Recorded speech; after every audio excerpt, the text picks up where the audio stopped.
their instructional video on how to do the service at S&T Labs in Tony on Sunday. I sent you an email and I'm going to give an attachment to this video as well as giving you some time on the phone, and we'll talk about it in more detail, but there's pictures to follow up with this. But what I'd like to do is go over things with the video so that kind of makes it as clear as we possibly can make it. First thing you're going to get when you get to the lab is you're going to get a box that has some parts in it, and you're going to get a DI tank which has a cardboard on the top of it.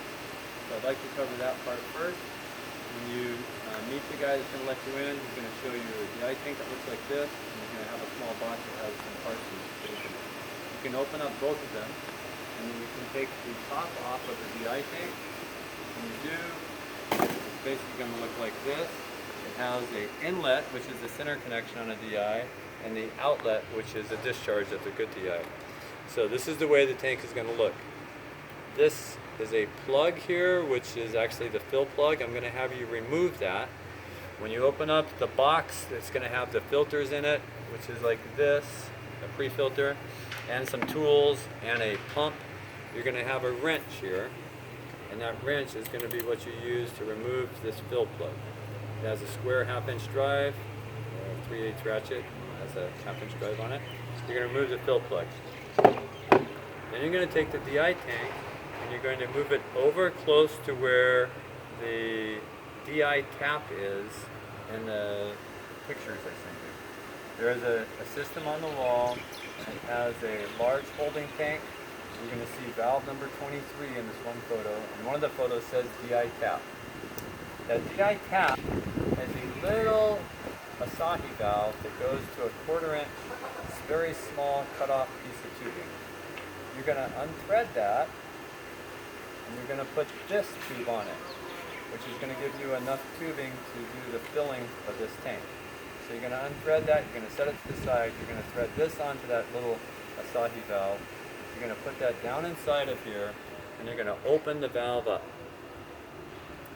In doing that, you're going to be looking down in here with like a little pin light that we're going to throw in there, and you're going to take probably 4 to 5 minutes to slowly hydrate and fill this tank up. Okay?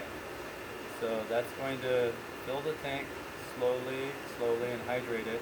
When you get water up to the level of the top of the tank, we're going to shut the water off, set that to the side, and you're going to put this fill plug in. You can go hand tight almost all the way, and you're going to take a wrench and you're going to snug it just like a little more than hand tight. You have an O-ring seal there, so you don't have to really go that tight. Now you're going to remove this plug here, which was just for shipping, and you're going to exchange the tank in the place that is shown on the photos. There's a tank in place, which is a worker tank. You're going to disconnect that, and you're going to put this in its place. One of the things you're going to be robbing from the tank that's already there is this QC light that'll have a light in it. It'll have another fitting here. And then you're going to have 2 fasten tight connectors to swap. Old tank goes in, or excuse me, old tank comes out, new tank goes in its place, and then you're going to tighten those connections up by hand, and it should be good. Now you're going to have a tank which is filled with water, and you're going to need to blow it dry to ship it back to us. So this tank is going to be hydrated. So the way that we blow a tank out is we can show this here. This is something we're sending you, which is just a bicycle pump and a 3/8 tube going to a fitting that's going to go into the inlet. Just to say that again, this is the inlet, and that's where the air is going to be blowing in. You're going to be hooking that tube up there, and then going to drain. There's a photo I'm going to show you on the email, which actually is a black drain pipe that's very close to where this is going to be sitting, and you're just going to put the tubing. In this case, we're just going to have the tube go down to the ground so you can see the water kicking out. But at the lab, you're going to shove this tube into the drain pipe.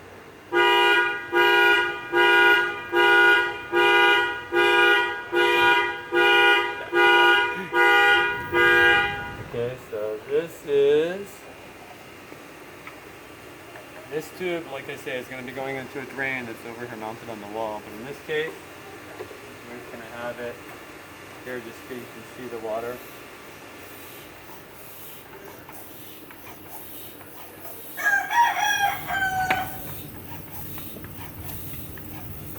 Coming out.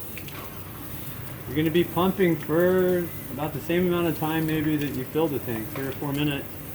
As soon as you start having air start to spurt out of this hose, that means you're going to have an empty tank and you're good. You can knock on the tank and you can hear that it'll be empty and you will have blown all the water out of it. Now the tank can be shipped. The way that we ship it is like this. Take the fittings off.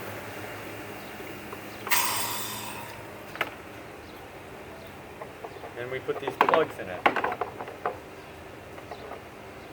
So these will be in the box also. So you had one plug that was in it before, now you're going to have these 2 plugs. And you're just going to take the shipping material that you cut off the first tank. There's a piece of cardboard that you can put back over the top for protection. You can put the box on it.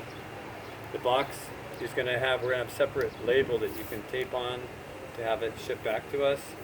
And we're going to put some shipping tape in there just so you can secure it. Then that tank will be ready to send back. So the next thing you're doing is you're going to go to the RO. We have photos on the email that show you how you're changing a pre-filter. The RO just has to be turned off on the panel, and then the pre-filter is identified. This is the wrench you're going to use. You're going to undo the pre-filter. It's not going to be under pressure as long as the RO is off. You're going to change out the new P10. There's going to be a sticker that I have in with your paperwork that you can put on the filter housing that says the date that this filter was changed out and what the model number was on it. Tighten it back up with this wrench, get it nice and snug, and then you can turn the RO back on. Now, to get the RO to run, it's going to say tank full when you turn it back on, but to get the RO to run, you're going to have to dispense water and drop the level down on the storage tank. There's a clear tube on the side of the storage tank, and it has a black mark that shows the high level, and it's going to have to dispense a fair amount of water before the RO kicks on. So we're going to include some tubing, and it's basically going to go back over to that same valve that you filled the DI tank with. And you're going to hook up to that, and you're going to run tubing over to the drain line and just open it up. You're going to watch the water level slowly fall, and then eventually after probably, I don't know, 15 gallons or so, 10 to 15 gallons, you're going to see the RO fire up and it starts running. At that point, when the RO runs, you can stop the dispensing of the water, and now you're going to be able to take the readings on the RO, including the water quality. So that's another part of the service report you can see on the email. I think that's it.